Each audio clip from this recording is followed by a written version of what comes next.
And it was then, but shqip.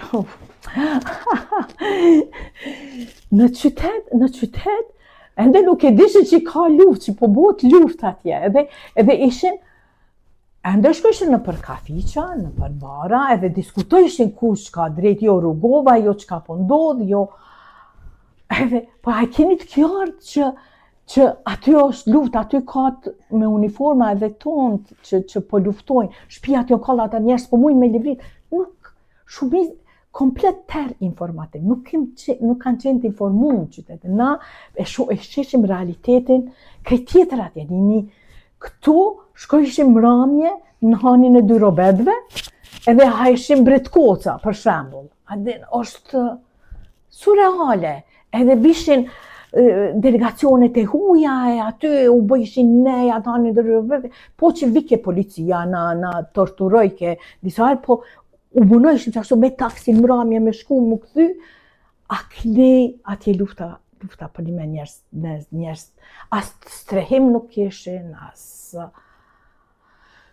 të mërshme. Bile, e kemi pas, kanë qenë kontraktor që i punojshin që ato kulmet provizore, Hajdin Berisha, inxhinieri, cila ky masakra Berisha në Suarek pjesë e qasaj familje ka qenë. Ai ka qenë me neve çdo herë, sepse ai i ka ndërtu. Gjithmonë realitetet ndryshme, gjithmonë kanë vështrime ndryshe. Gjithmonë një jetë surreale. Jo ato që ka e meriton një njeri normal me jetu, jetë, thjesht normale. E kështu që ka qenë fati jonë me punu, fati jem, mendoj që është fat jem jetësor, ato e kom gjetë dhe pasionin tem që puna humanitare është me të vërtet, është diçka që të përmbush, kur e bën me të vërtet me pasion, plus po e bën për popullin tonë, për njerëzit e tu, edhe plus po paguhesh, u paguishe mirë, fillojshe me jetu ma mirë, mos me shku me marrë veresie në market, po me i pagu që ato që ka i blen. Edhe plus po plotësohesh shpirtnisht që po din që po kontribon diçka, po punon diçka. E si kalova gjatë bombardimit? Ajo tregim tjetër, që do vazhdo tregime. Se cili pe ka tregimin e vetë, keni pa si herë takohemi me shoqëri, se cili e ka mënyrën tregimin e vetë, shumë individual. E na tash në të teqin që ashtu ty punu, kur këtë në Rambuje, ta të punës, po thojmë na po shkojmë në Shkup, edhe në Shkup, ku milon këto kompjuterat, tash mundeni mi pru në shtëpi këtu, tash ka qenë një koleg Gjerman, që ka tha, mere familjen edhe hajde, po shkojmë në Shkup, mos reni këtu.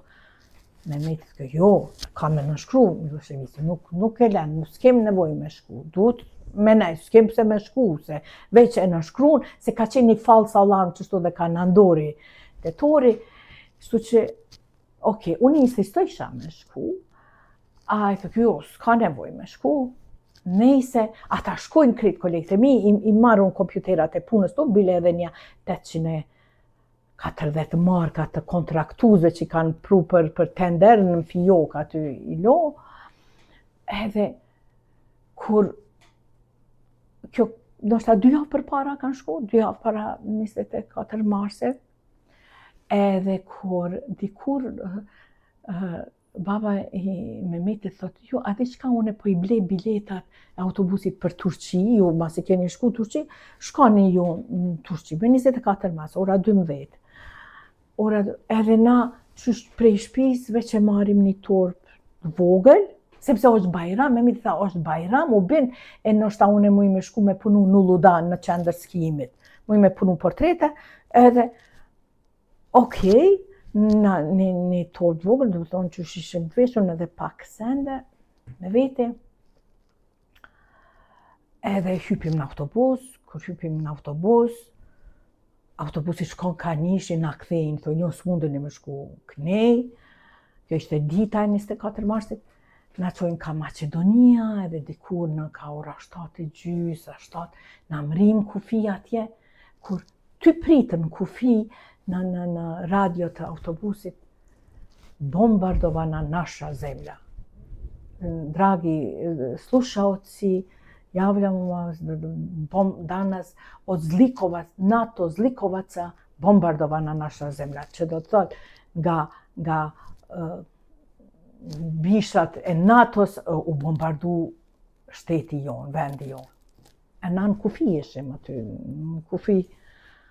Edhe vinë të kufirit, policia kufinit, thonë s'mundeni me kalu, duni me dhonë zisa marka, nuk mundeni me, edhe torturat aty, mu qikat e mia vazhdimisht në autobus vjellin, ato vjellshin tesha s'kisha qysh me ndru, një fshi, a kënej farmerkat Livaj si kishin, ati po të krit, të vjell, aty ishte edhe burbuqe rushite e ndjera që bile ka shkrujt një libër për këtë udhtim ku e ka përmend edhe udhëtarët aty edhe neve tash është e ndjerë, edhe një poete shumë e mirë, edhe ajo me 2 djemët, ajo ty Mustafën, ku e ka Mustafa, më ka met buri vetë atje, ajo ishte edhe gazetare e një televizionit në Turqi.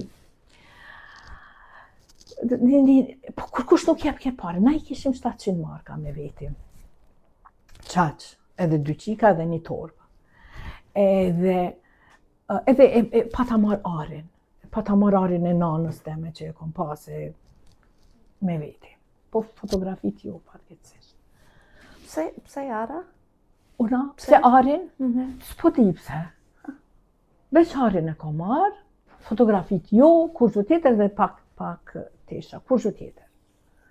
Edhe disa dokumente. Edhe çka kom marr, që sa interesant që ato I kom marrë dhe më kanë mitë, ato hallhallet e qikave kur në spital që ja u qesi kur I lind. Qesin hallhallet nana edhe qika, edhe që ato hallhallet I kom marrë. Edhe ato krejt ty unë gut, edhe ty, hajte ma shpejt, kur gjo s'ki nevoj me marrë, hajte dali ma shpejt, në guti. Edhe mande aty në nalin, baja gimenci në alshojnë, ajo ka qenë I farë drame, në vete në atë autobus, një dram, apo në alshojnë, apo në këthin, na se s'ishim qëfar ndjene, a ma mirë mu këthy, në shpe, a me dalë, nuk ishtë në bjenë shumë e qëditshme, a mu këthy, a me shku, nejse dikur me nëzi më ledhin pare autobusit, na I japim pare, na I preqa aty në 700 markave, edhe shkojmë në Stamboll, edhe mandej aty në Stamboll, shumë edhe më shme, him me një hotel të keq, po I thirim akrebat që I kishim aty, të këta kusherit e prindve të Mehmetit, ata na marrin na çojnë me një hotel, mandej tjetri vjen na merr na çon shtëpi, na trajtojnë. Mandi shkojmë qendër skimit, sepse një akrebaj kish hotelin qendër skimit. Tash, qfar? Qka me thoni, surreale, gjithë shka këtu po bombardohet, neve na shkojmë qendër skimit, ku aj e man hotelin e hapër, kusherini I babës Mehmetit, e man hotelin hapën, ski liftin, motorin, kuzhinierin për neve 4. A na ishim me të njëjta tesha që ishim këtu, që dullëm me 24 mas, me qato të njëjta tesha në ski lift, u mbështjell. Djali hallës, më jep një par pantolla që I vesha herun e Mehmetin në qatë pikturën që aty në qato pantollat, Musa Spence është piktura. Edhe në qendër skimi ajo ndjenja e humbjes, larë, s'kje kontakt, e mandi shkojmë prej aty të në Kemer, edhe mandi vazhdimisht në kontakt me Amerikën, me krejt dramat, s'di çfarë drama, me 18 prill, vjen një shoqe aty, thot Merita, mos u mërzit, ta kanë kallë shpinë. Ajo çfarë shoku, me të vërtet nuk vlen me u përmend shtëpia, materialet që kanë hub krejt jeta, po me të vërtet ishtë një traum kur e di që shekilon krejt, edhe aty kom pas ditaret e babit tem para luftës dytë botnore, ditaret tina karanfilat që ja kanë qu prej dashnorit prej Zagrebit, kur u kon student, jon kon qatë senet vleshme, fotografite mia si fmi, fotografite qikave, që ato më kujtojshin, edhe une një javë ditë nuk dal hiq për shpisi një farë shoku, nuk muj me dalë, diçka shumë e përjetova. E përjetova dyqysh si një tradhti, se shpinë të cilën e kom trashëgu prej prindve, e tash si thuse edhe aty e tradhtova që jon kallë kujtimet, jo. Nuk shumë ka qenë ndjenje keqe. Shumë ndjenje keqe. Tash, ndoshta më kam edhe vesh një tek që ku mi pa, kur janë këto gjanat mobile, cenet e vjetra që të asaj kohe mununa me i restauru, me i pru, njetë, mi kthy në origjinë. Ndoshta si kujtim të kaluam. Edhe pse ndonjëherë ndoshta është mirë me i te kalu, me i gjujt, mos më kujtu. S'ka nevojë më kujtu. Nuk e di.